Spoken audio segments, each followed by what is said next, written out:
Well, welcome to everyone to today's webinar hosted by the Schuyler Center for Analysis and Advocacy and the Postpartum Resource Center of New York. My name is Bridget Walsh, and I am the Senior Policy Analyst at the Schuyler Center. We will begin in just a few minutes, but in the meantime, in order to get to know our audience a little bit, you will see 4 poll questions appear in just a moment. Please note that these are optional and that if you do decide to participate in any of the poll questions, your answers are anonymous. It just gives us an idea of not only the audience, but also for our records as we proceed with doing these webinars. The results of the poll will be shared during the webinar today. So we'll have the first set of questions come up.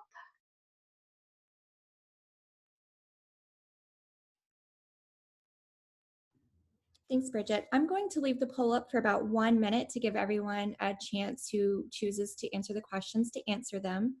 And then I will share those results.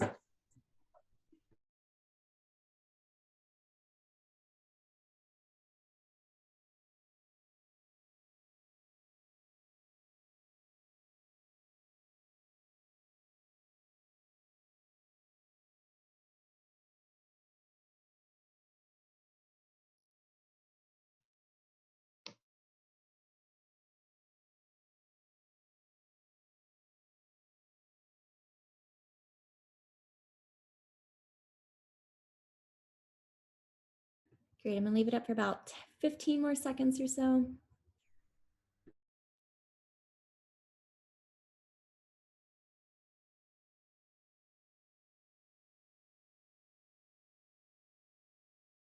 Okay, great, thank you. I'm gonna go ahead and end this poll and share the results. So do take a minute to scroll down so you can see all of them.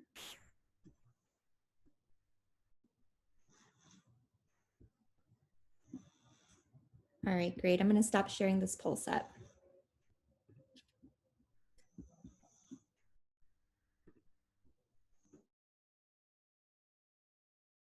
Okay, so again, my name is Bridget Walsh, and I am the Senior Policy Analyst at the Schuyler Center. We are excited to offer this presentation in the MOMD webinar series in collaboration with the Postpartum Resource Center of New York. The Schuyler Center is a statewide, nonpartisan advocacy organization primarily focused on improving policies for those living in poverty, particularly children and families. The MOMD project, or the Moving on Maternal Depression project, is part of our continuing efforts to connect and improve care and resources for pregnant and parenting women and their children. The Moving on Maternal Depression project was part of a national learning collaborative to advance policies that improve prevention, screening, and treatment with an emphasis on racial equity and culturally relevant practices in policy and systems management. Here in New York, we expanded that focus to include maternal mental health more broadly. And while the national project has wrapped up, we hope to develop a state-level learning collaborative that can help share best practices and information on maternal mental health issues here in the state. One of the projects for the MOMD initiative was this webinar series. So at this point, I'd like to introduce our intern, Brittany Eskew, and she will be available in the chat for any technical questions you have, so feel free to use the chat. And now I'm going to turn this over to Sonia Murdoch, who will introduce the Postpartum Resource Center of New York and our speaker for today. Sonia?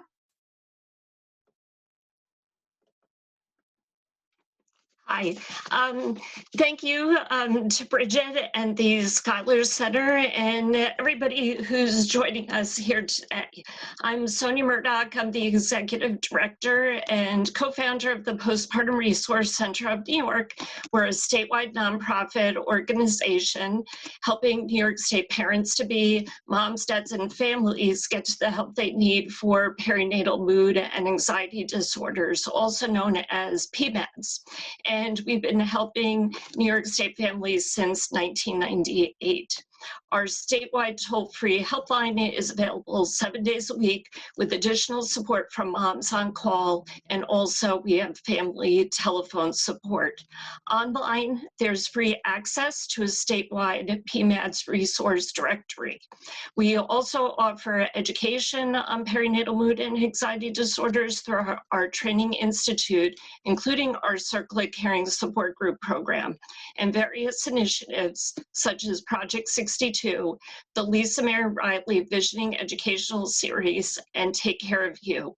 We also have available awareness materials, posters, and palm cards. If you have any questions regarding more specific services we offer, please feel free to let me know at the end of today's presentation. This webinar is approved for one continuing education unit for New York State licensed social workers and New York State licensed mental health counselors at the cost of $15. Helping Hands Psychotherapy is recognized by the New York State Education Department's State Board for Social Work as an approved provider of continuing education for licensed social workers, and by the State Board for Mental Health Practitioners as an approved provider of continuing education for licensed mental health counselors. So at this time, I know Brittany will post the link in the chat for those who would like to take part in the CE unit. So thank you, Brittany. Before we introduce our speaker, we'd also like to ask 2 more poll questions. And remember that these questions are optional and anonymous to answer. The answers to these questions will be displayed for the audience to see. So we thank you for those who choose to answer them. Thank you. Thanks, Sonia. So I'm going to leave this question up for probably about a minute. There's 2 questions here.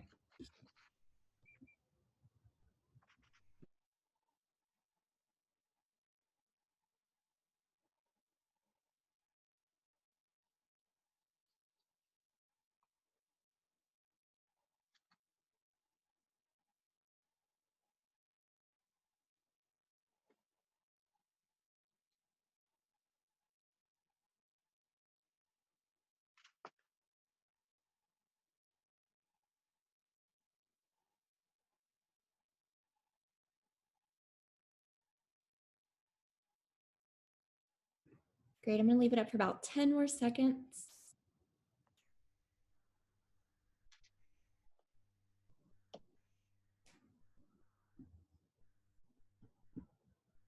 Okay, great. So I'm going to close out this poll. Thank you guys for answering these, and I'm going to share the results now. So just take a moment to scroll all the way down to see the responses, and I'll leave it up for a few more seconds.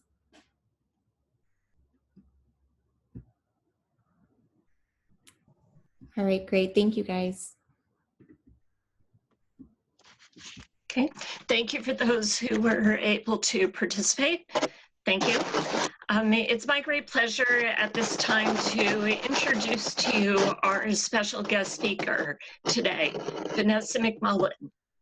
Vanessa will be presenting on understanding maternal mental health and the impact on families. Vanessa McMullan is the clinical supervisor at the Marks Family Right from the Start 0 to 3 Center of North Shore Child and Family Guidance Center and the coordinator of the agency's Diane Goldberg Maternal Depression Program in Manhasset, New York. As a licensed clinical social worker, Vanessa has been working for the past 15 years providing clinical services for the Diane Goldberg Maternal Depression Program, young children with emotional and behavioral difficulties and their families. She has presented many trainings to parents, schools, staff, and community members about understanding maternal mental health, building resiliency in children, Managing Children's Challenging Behaviors and the Impact of COVID-19 on Young Children and Pregnancy, the Pregnancy and Postpartum Experiences. Vanessa's recent focus has been working to expand the agency's maternal depression program by providing trainings to professionals about the importance of maternal mental health. The Postpartum Resource Center of New York has recognized the Marks family right from the start, 0 to 3 Center's Diane Goldberg Maternal Depression Program, as a pioneering program. We're very grateful to work in collaboration with their agency and Vanessa, and appreciate their support of the Resource Center's mission. So it's a great pleasure to welcome Vanessa at this time. Thank you. Thank you. I am gonna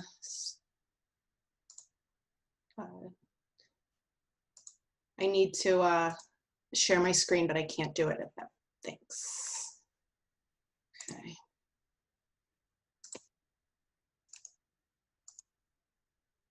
Okay. Can everybody see that? Yes, okay. That's good. Perfect, thank you. So thank you very much for inviting me here today to talk about maternal mental health. I am really excited to share on this topic and talk about how our agency has worked with these women and their families. As Sonia said, I have been at North Shore Child and Family Guidance Center for about 15 years, and I want to just give you a sense of who we are and what we do. Excuse me. The Guidance Center is the leading community-based not-for-profit children's mental health agency on Long Island. We have been around for over 65 years, and our mission has been dedicated to restoring and strengthening the emotional well-being of children and their families. So we have programs all over the county that focus on treatment, diagnosis, prevention, education and advocacy, excuse me, research, and you know, this is a list of the issues that we address, which is, you know, very comprehensive. It's pretty much anything that you could think of that impacts children and families.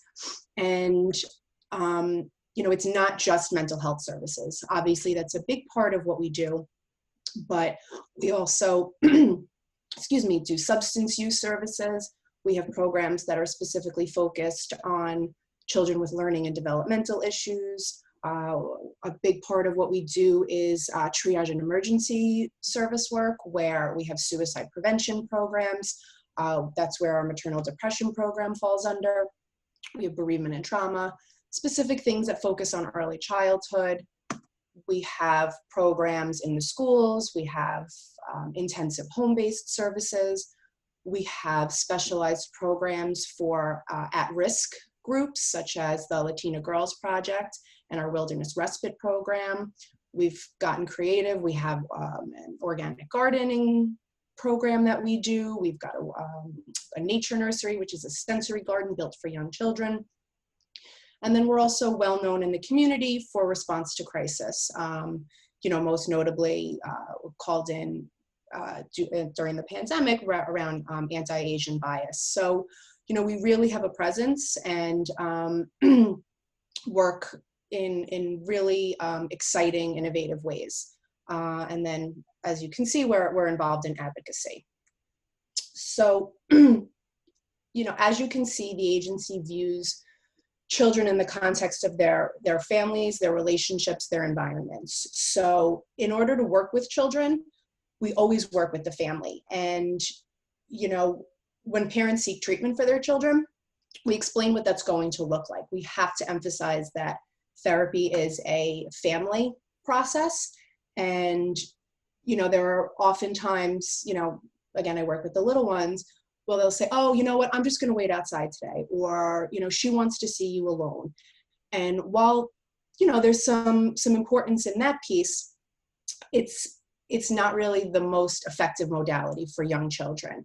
We need to be, the child can't be the only one doing the work when there's a family issue, even if they're the identified client. So we wanted them to understand that you learn a lot about a child by seeing them with their parents, and you also learn a lot about the parents seeing them with their children. So what does that relationship look like? Does the parent have anything positive to say? Can they play a game together? Does the parent recognize, their children's cues? Are they outright dismissive of the things they say or the way they feel? So that's, where you really get the most accurate sense of what's going on in a family and really leads to the best place for intervention.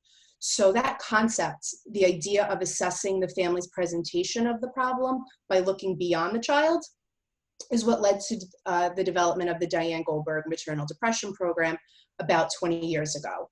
Realizing that when moms didn't feel well and were suffering from depression, anxiety, trauma, that was the point of intervention.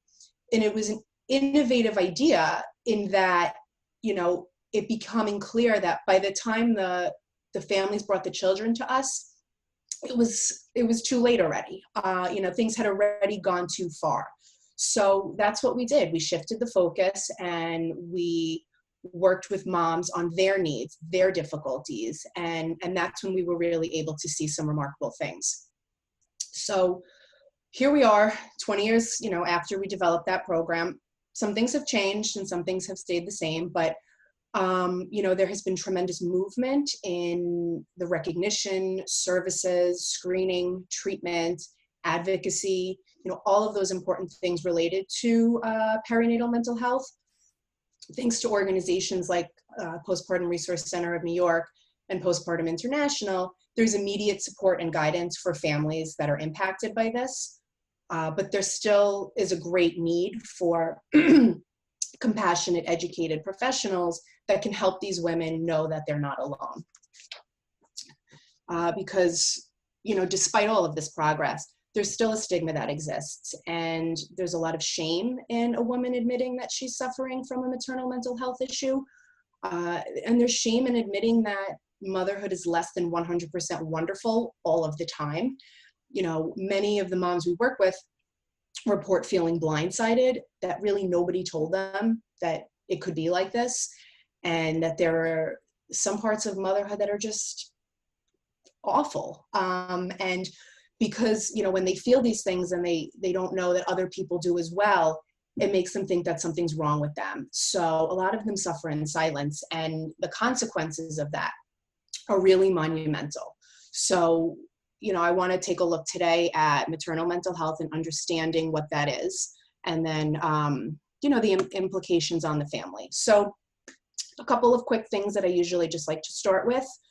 Again, the term that we use is perinatal mood and anxiety disorders. This has replaced what was typically the language of postpartum depression for two reasons. The first is that it really more accurately reflects women who are experiencing symptoms during their pregnancy, not just in the period after birth, as well as the component of anxiety, which is a big part of what these women are experiencing. It's considered the first year after birth, the postpartum period. And PMADs are the #1 complication of pregnancy and childbirth, affecting 1 in 7 women. And there's also increasing recognition that dads are experiencing postpartum depression, estimating that at about 1 in 10. So I think a lot of people have heard the term the baby blues. And what that is it's a term that refers to the period of time right after birth where the mom may experience feelings of sadness, irritability, being overwhelmed, exhaustion. And that's really very typical. And it's thought to be a response to the major physical and emotional changes that have just occurred. It's overwhelming while it's happening, but usually with some concrete supports and emotional support, the symptoms resolve and no treatment is needed. But for a lot of women, 1 in 7, the symptoms don't go away and can leave significant impairment in their ability to function. And that's really, like I said, the 1 in 7, although the numbers are thought to be higher because many of these cases go unreported. These women want to know why it happened to them. They're wondering, did they do something? Did they not do something? And there's no clear-cut answer, but it's believed to be caused by a combination of physical, emotional, and environmental factors. So I want to look at what some of those factors are.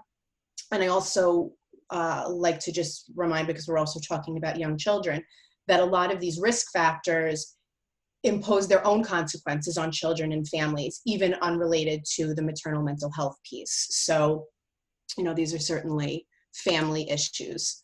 Okay, so risk factors, I put everything down because I know that this presentation will be available after with the slides. So I'm not gonna read everything because I'm trying to get through a lot of info, but I'm happy to answer any questions that you have.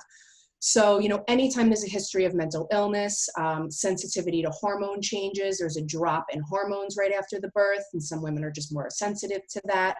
If there's an inadequate support system, any recent stressors, marital or relationship problems, financial problems, immigration, you know, this has been an issue over the last few years. If the family's moving, if they've experienced losses, all of these things play a role. Lower socioeconomic status. I know Dr. Hackett spoke about that in one of the other webinars, just about, you know, the impact of racial and economic disparities. They certainly play a role in mental health, as we know. You know, substance use, if the pregnancy was unplanned or unwanted, anytime there's a history of reproductive losses, what that looks like. Any complications that arise, if this could be a mom who wanted to have a vaginal delivery and wound up needing a C-section, or a mom that was planning on breastfeeding and for whatever reason she couldn't. It's this sense of perceived failure, and it can sometimes really start off that that journey into motherhood on a really self-critical note. You know, anytime that there is sickness, whether it's a baby in the NICU or moms who have medical issues, you know, this impacts things like breastfeeding. Maybe if the mom gets sick, they have to take antibiotics and they can't breastfeed, and that's disappointing, or they have to be away from the baby. Obviously, this is something we've seen more recently with the pandemic.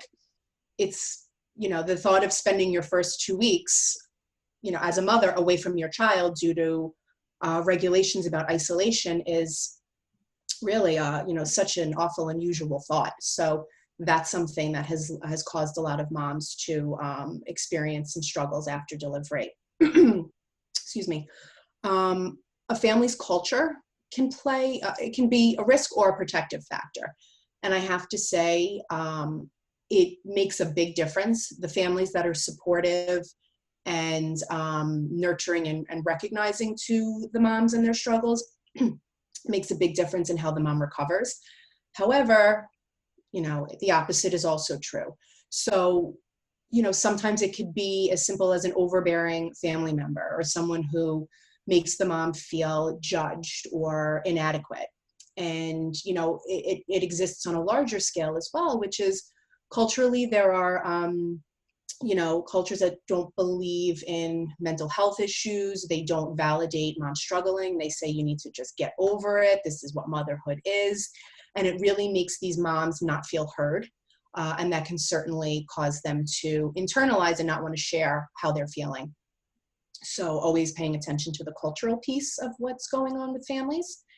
And, and then finally, difficult infant temperament, which is recognizing that babies who are, you know, not easily soothed are obviously more difficult and can certainly make moms feel like they're not doing a good job. Again, like, I can't even make him stop crying. I'm a bad mother. So these babies that are stressful and don't sleep and are colicky and cry obviously can lead to more agitation and irritability for the moms. So these are, you know, it's the breakdown of the perinatal mental health diagnoses.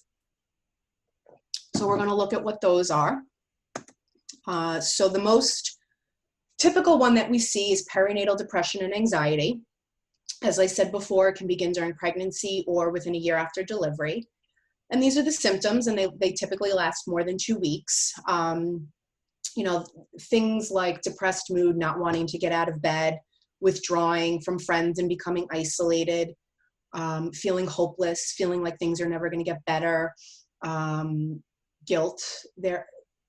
There's so much guilt in working with this population. There's guilt about everything, things that they do, things that they didn't do, doing anything that's not, you know, for the baby. And that leads to women who are practicing no self-care, not getting a break because they feel like they can't, they're not allowed to. So, you know, that's something that is just present all the time as it relates to everything. So we talk a lot about that. You know, a symptom would be lack of interest in the baby. This could be talking about not bonding with them, possibly verbalizing regret about their decision to become a mom, and, you know, missing their old life and, you know, wishing maybe they hadn't made the decision to become a mom. And then also in some cases, suicidal ideation. This is something that needs to be asked and explored directly with each mom. Do you have thoughts of wanting to hurt yourself? Do you want to die?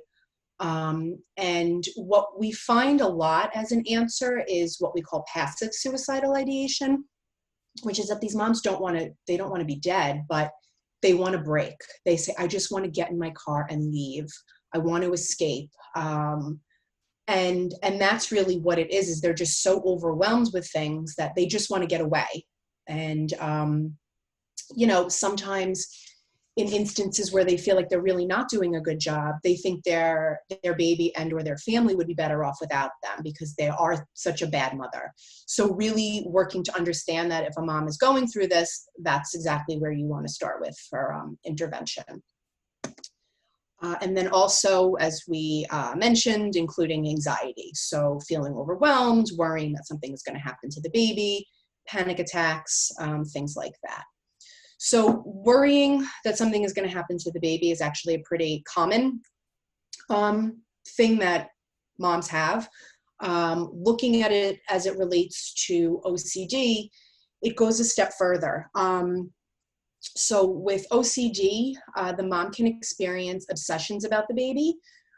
And these are intrusive, persistent thoughts or mental images related to the baby that are very upsetting. So this might be a mom who is afraid to hold her baby because she's afraid she's going to drop them and walk down, you know, when she walks down the stairs. Or moms that don't want to put the baby in the bathtub because they can visualize them drowning.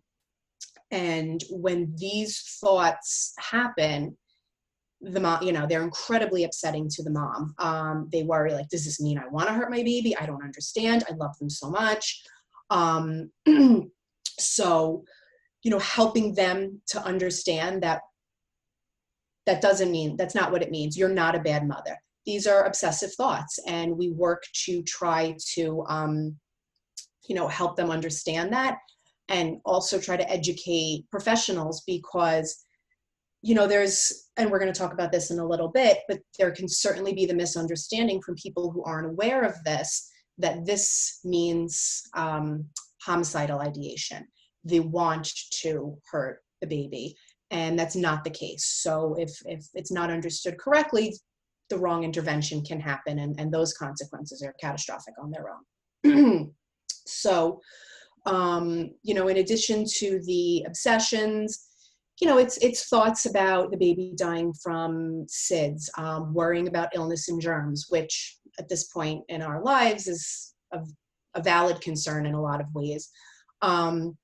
But those go hand in hand with compulsions, which, you know, fuel the obsession. So checking the baby monitor, you know, looking at it for hours at a time, making sure the baby's breathing, reassurance seeking, calling the pediatrician, getting on Google. Getting on the internet for these moms is never a good thing because it just leads them down the rabbit hole. But, you know, they just want to feel better. They want to get information that helps them. And then obsessive cleaning is another piece of OCD. Okay, so PTSD, post-traumatic stress disorder, is something that we're seeing a lot increasingly, more recently as it relates to what the moms are going through.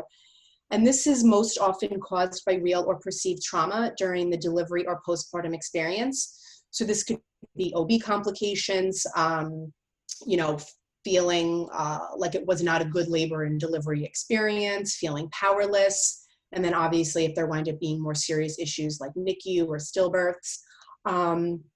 One of the moms that I worked with described her labor and delivery as out of a movie. She had been hospitalized and I guess they made the decision to deliver. And she said everybody was running and talking over each other and, trying to get her unhooked from things. And she was asking questions. She's like, well, what's going on? And she says, nobody heard her. Nobody answered. She was trying to say, like, can we wait for my husband to get here? He's on his way. And she just felt very unheard, very panicked. And this is how she went into the delivery. And it wound up being a very complicated delivery. There were significant medical issues for mom. There were medical issues with the baby. And, everything turned out okay eventually, but mom remained triggered for a very long time and really struggles with the idea that this was her child's birth story. It is something she does not remember fondly. It is something that she's afraid will always trigger her, anniversaries of dates and things. And, and looking at the symptoms of PTSD, how could we expect a mother to function well if she's having nightmares and getting flashbacks and, is afraid to let her guard down? So really acknowledging what these moms are going through that have been traumatized. Again, whether it was real or just their perception of the situation. I also like to share a story from one of my moms about hypervigilance and what she went through. She became very traumatized when her daughter was 1 month old.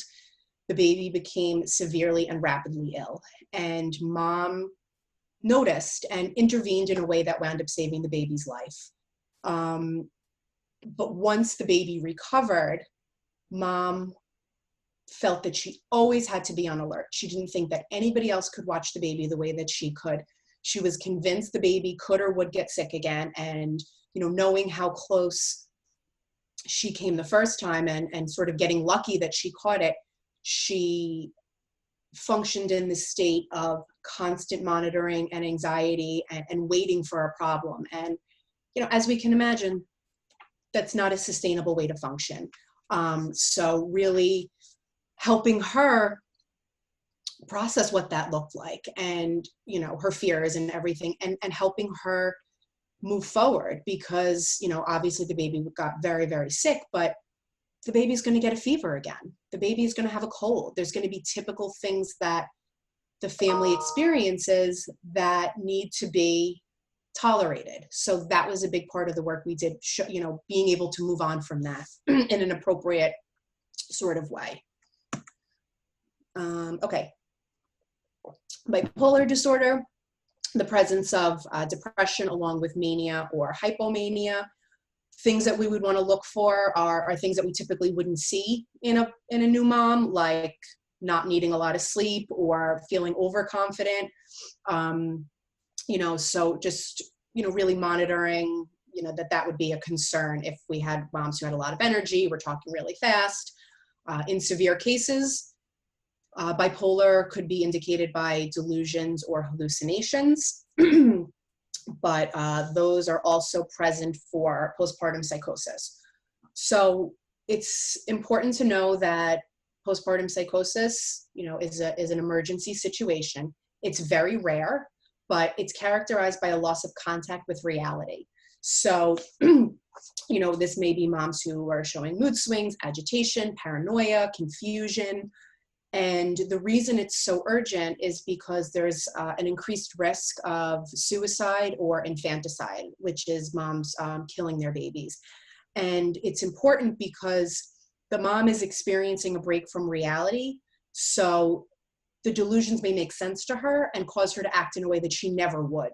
So making sure that you know, if there's any concerns about that, that the intervention be immediate. And, you know,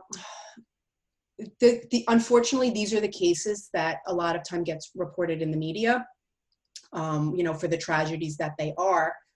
But an even more significant piece is that sometimes it's mislabeled as postpartum depression. You know, mom with postpartum depression, you know, killed her children. And it's not depression, it's psychosis, and it's very, very different. And the reason that this is such a dangerous error is because it fuels the stigma, and it makes women not identify with possibly having a perinatal mood and anxiety disorder. So they'll say, well, I love my baby, I don't want to hurt them, so I couldn't possibly have postpartum depression. When in reality, that's a very small, rare piece. And, you know, it's making things misunderstood on a larger level.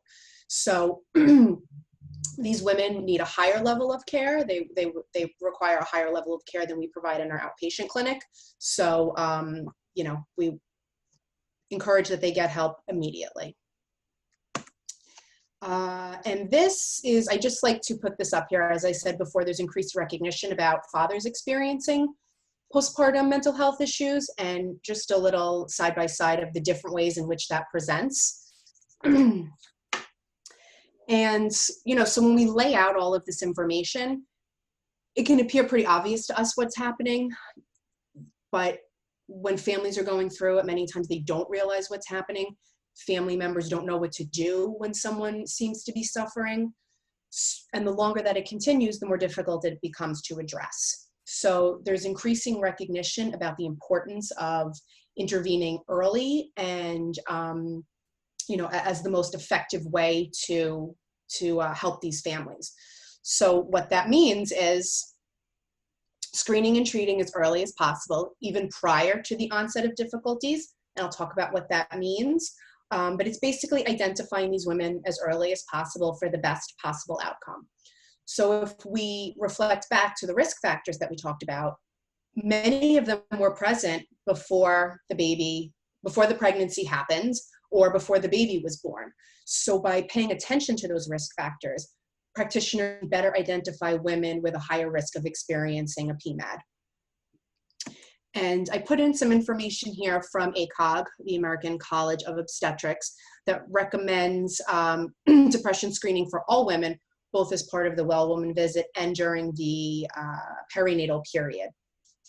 So, you know, because there's this recognition of what a crucial time it is to set the stage for, you know, relationships and this baby's well-being. So the recommendations are to screen frequently and early.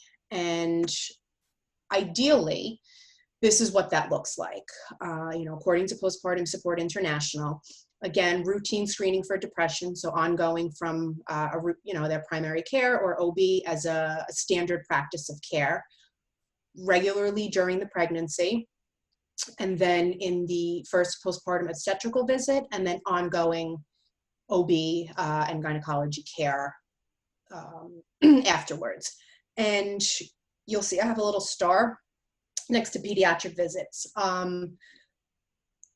According to ACOG, there's a significant amount of women, about 40%, that do not follow up with their OBs for postpartum care or ongoing care. So there's this push for pediatricians to start screening for PMADs.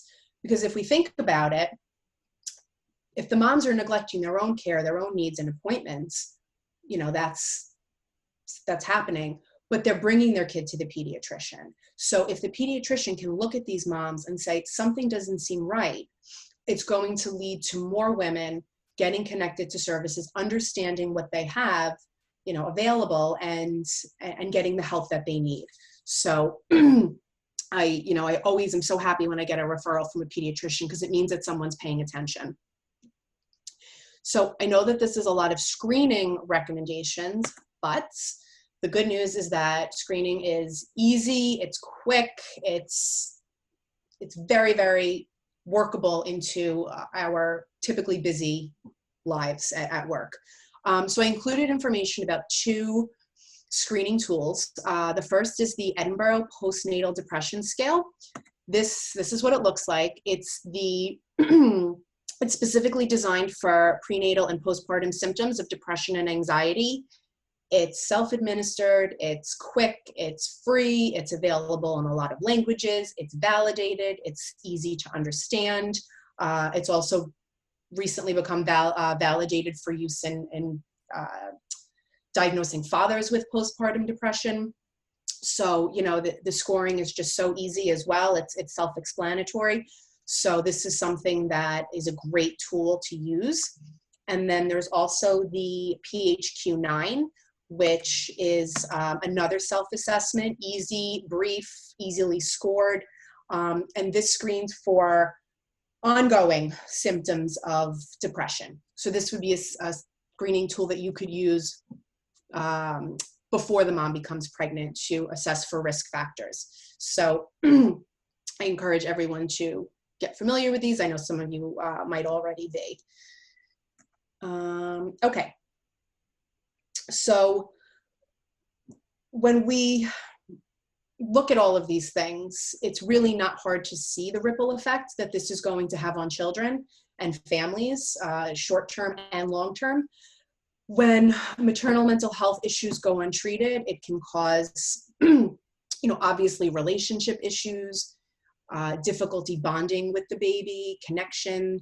It can cause parenting problems. You know, moms who are depressed and irritable have less patience. They're going to be less likely to respond in an appropriate way. They might be, they're less likely to implement safe sleep practices, or maybe bring their child to their needed appointments, or recognize that something isn't right. So really making sure that, you know, that it's being looked at, because there is definitely research that shows the implications on child's functioning and development. And what that means is children that are at a higher risk for developmental delays, learning issues, behavioral difficulties, and emotional dysregulation. Attachment issues, which basically is a child's ability to feel safe and secure and develop healthy, positive relationships with the world. And then also adverse childhood experiences, which are linked to lifelong negative patterns of physical and emotional health outcomes. So as we can see, this is, you know, such a monumental ripple effect for moms who aren't feeling well. But PMADs are treatable. And I think that's something that when a mom is in the midst of going through this, it feels hopeless. It feels like things are never going to get better, but they can and they do. So with all of the things that I've presented, and as hopeless as it may seem, really wonderful things can happen. So I'm actually going to share a brief video from one of the moms who was, part of our program. It's about 5 minutes. And I hope everyone can hear the volume. You may have to raise it a little bit just to hear her.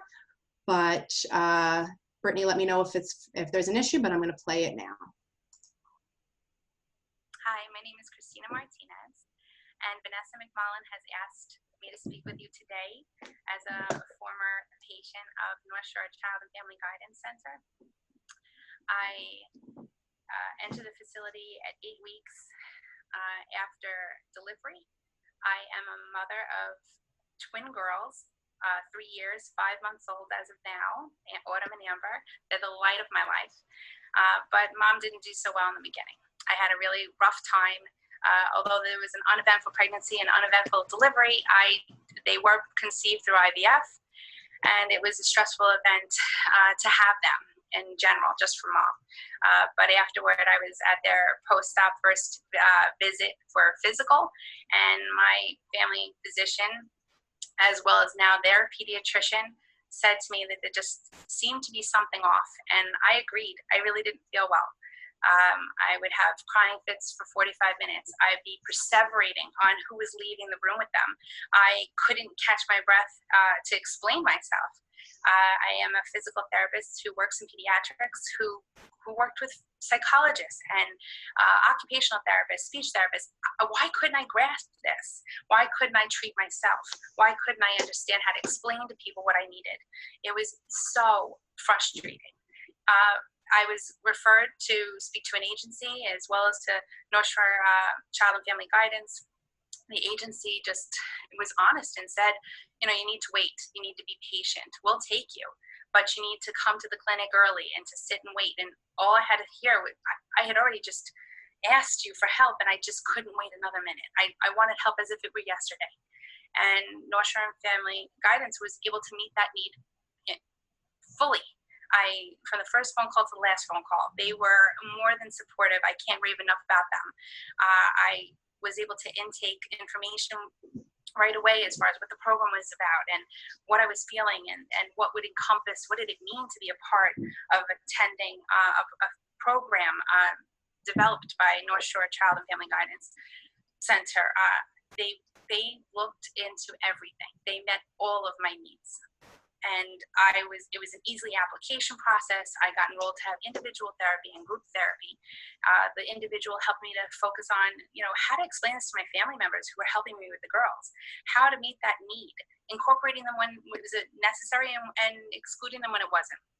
They also helped me with my, group sessions to see that there's other women out there that had that in various ranges of when their recovery period was. Some were further along, some were not.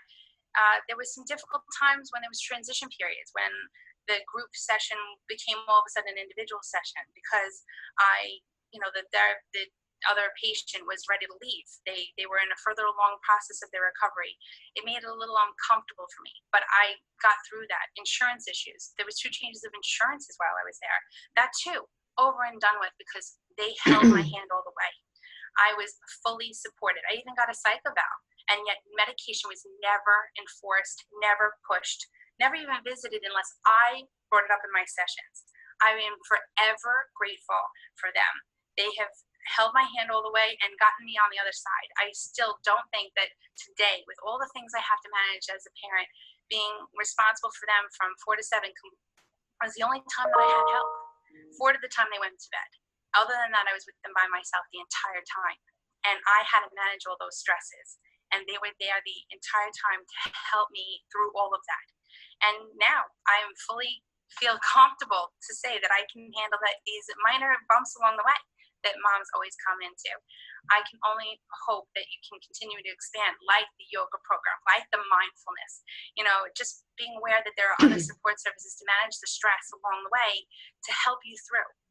Please continue to consult North Shore Child and Family Guidance and hoping they're the founders of creating other programs just like it so that not only me, but other women too will feel so confident in their skin that they can handle, that they're not crazy, that there is this diagnosis out there.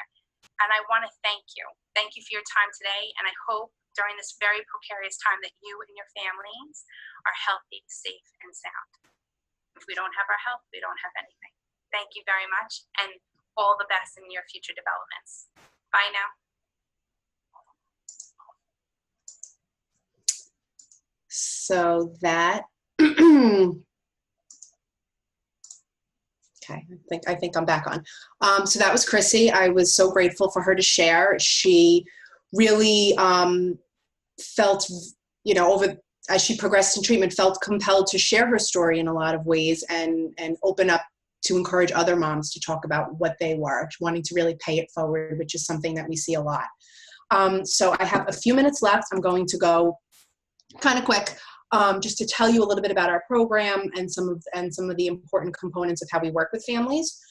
So we are the only community-based mental health clinic in the county that provides services to moms who are suffering with maternal mental health issues. We accept most insurances and turn no one away for the inability to pay. And because there are not a lot of other services like ours, we work with women from all over because they need our help. So we have an expanded catchment area, and we never place moms on a wait list for services. we offer rapid response. And what that means is that all calls are treated as emergencies, and they're immediately screened over the phone to assess for safety and needs. And then an appointment for an assessment is scheduled usually within about 48 hours. And during these initial calls, the women are often tearful, they are scared, they're desperate, but they're relieved to connect with someone and know that they're not alone, to say, you know what, I'm so glad you called. We know what you're talking about, and you're coming to the right place for help. So really giving that sense from the first contact that we have with them. And then bringing them in for our initial assessment. We screen using the Edinburgh as well as the CSSRS, which is a screening tool used through OMH. We conduct another safety assessment, we obtain full history, and talk about what treatment's going to look like. Prior to leaving that session, they're given a follow-up appointment, and they're told they can call sooner if needed. We engage collateral sources like the OB or family members or their partner to really provide, get a better understanding of the mom. And we always encourage that family members participate in treatment. And a psychiatric evaluation is offered as part of the treatment process, either upfront when we're more concerned that it's an urgent situation, or a little bit further down the line to explore, medication management or other options. So the treatment for ongoing work is a combination of individual and family therapy. This can include couples counseling and also dyadic work with moms and their babies. We want to see that relationship. We want to see, is mom paying attention to the baby? Is she in tune with them? Is she agitated by them? That's a really important intervention. And so the therapy, as Chrissy mentioned, also includes support groups. These groups are such an effective way in helping moms see that they're not alone. The goal is to provide psychoeducation, validate their feelings and experiences, and really decrease isolation for both the mom and the baby. When we were in person, the babies always came and they crawled around on the mat, and it was adorable. We offer psychotropic medication when needed, and then also would refer to a higher level of care, like an inpatient or a partial hospitalization. There are so many components of care to consider, but the thing that I just like to stress is validation and providing a non-judgmental safe space to be honest about their feelings. You can say it here. I've heard it before, and I understand, which is something that most of them don't feel that they can say anywhere. And then, I know Chrissy alluded to it, beginning in 2019, we received a grant from the Nancy and Edwin Marks Family Foundation that allowed us to offer more services. So in addition to increased capabilities clinically, we were able to offer home visits, which allowed us to see some moms right after their delivery. So we had more, instead of the gap of waiting until they came into the office, we could assess them more quickly. Increased community outreach, and then a big focus on psychoeducation, wellness, and self-care. And I think a really important part of that was the self-care had a childcare piece to it.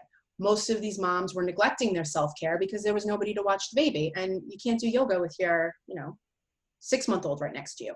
So we offered these workshops in our facility, and then we also did something with Neiman Marcus, and we said, you go, you focus on you, and we had our staff set up with the kids and kept them busy, and we reported back to the moms and said, everything's good, enjoy yourself. And it was something that they just a lot of times hadn't been able to incorporate into their postpartum experience because there was just no time, no energy, and no ability to focus on it. And the last thing that I really want to get to quickly, although I could talk forever, is obviously the impact of COVID-19. Everybody's been impacted by it. It has certainly impacted this population for many reasons. Recognizing how much this shaped their pregnancy, their birth experience, their postpartum, the implications of it. The pandemic alone just exacerbating isolation and anxiety and mental health struggles.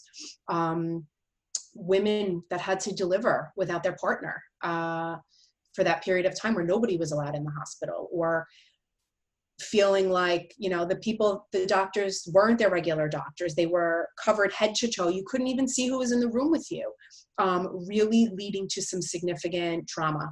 And I think we're going to continue to see the implications of this for a while. You know, moms that didn't have any help. There were many family members who were wanting to and close by, but grandparents were staying away.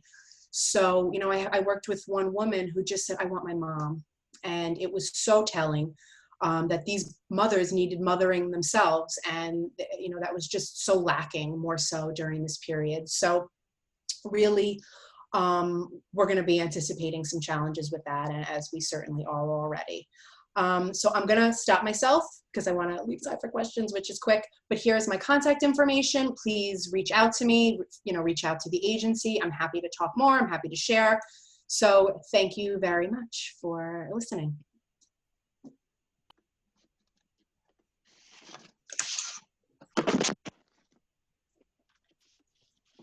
Vanessa, thank you so much for your very thorough presentation. I think we all greatly appreciated learning about your program, but also at this time, you did a wonderful job, as we say, you know, connecting the dots.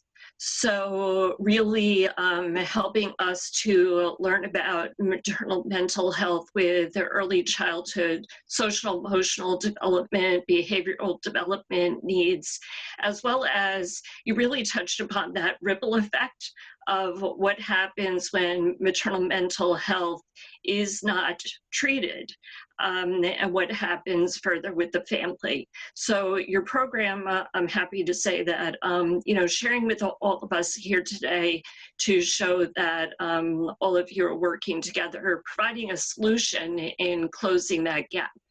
So thank you so much. Also, thank you to Mom Chrissy for sharing her story. We greatly appreciate her sharing, and if you can please relay that to her. But also, we recognize the importance to learn from moms who have been through a PMAD, and for all of us to learn from their lived experience. So at this time, you know, a big thank you again to Vanessa. And as we move forward, before wrapping up and having a quick Q&A here, we want to ask one last question regarding the material of today's webinar series, and we want to use this webinar series as a way to bring together professionals in the field of perinatal mood and anxiety disorders and continue to grow this network. So if there are some topics that our attendees would like to see in the future, please feel free to share that with us in the chat before we log off today. So at this time, I'd like to ask if people feel comfortable, if you want to open up your cameras and share any questions that you have for Vanessa, any questions, any comments that you would like to unmute yourself and ask at this time. So feel free if you'd like to unmute or be in the chat.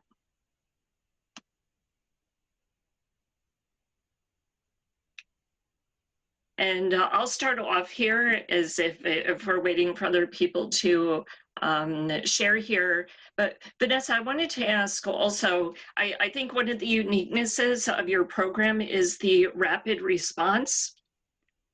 And would you mind just even sharing briefly, what does that mean to the moms and the families, the implication when they do get a rapid response?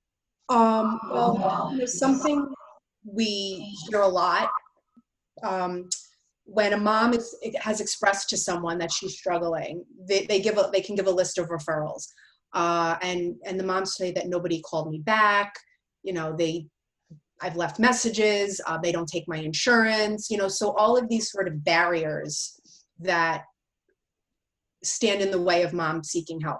When these women are depressed, the last thing they want to do is jump over more hurdles. So we try to make it as easy as possible. You call, you let us know what you're calling for postpartum mental health. we get back to you that day. A supervisor screens, we call, we check in, we, get a sense of what they need. And we say, all right, you know what, we're going to get you in. Tell me when it's good. So they might say like, oh, well, I can't come during the day because I don't have anybody to watch the baby. And if they're crying, so say, all right, we can do an evening appointment. So really just trying to make it as easy as possible. Give us the insurance information and we'll, we would try to set up as much as we can, and then we get them in and we start with, intensive therapy as needed. Thank you. Sure. Are there questions, comments from attendees? We just got a question in the chat from Wendy.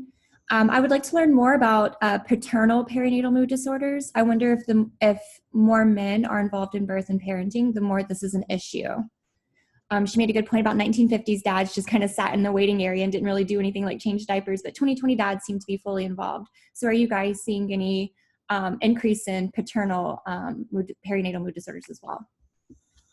Well, we are definitely seeing more dads involved. And I will tell you that those are the moms that certainly fare better in a lot of ways because it's a partnership. But the moms also have a lot of guilt, which is he's doing everything and the baby loves him. And, I can't do anything. I can barely take care of myself. So there's a lot of implications for the mom when dad is helping out a lot. But I will tell you, there are many, many partners who are not helping. It is still that old mentality, which is, I went to work, I've been gone for 10 hours, you're in the same outfit, the house is a mess, there's nothing to eat. What did you do all day?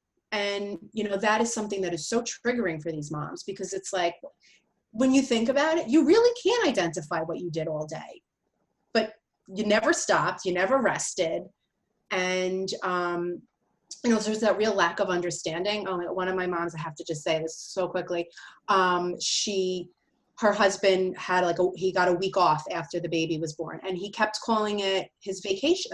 It was that mom's maternity leave was vacation and he was using his week off to do projects. So he wanted to do things in the basement and she's like, I need you. And it was just such a disconnect of what that time was and what was the most important that it really led mom to have more trouble. So, but I think part of it is the dad piece that home is hard.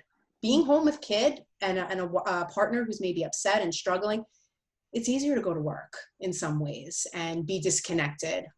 So that's really what a lot of time leads to the relationship issues, and then the relationship issues become bigger and make mom feel worse. So it's just all interconnected and, just makes it so much harder to deal with.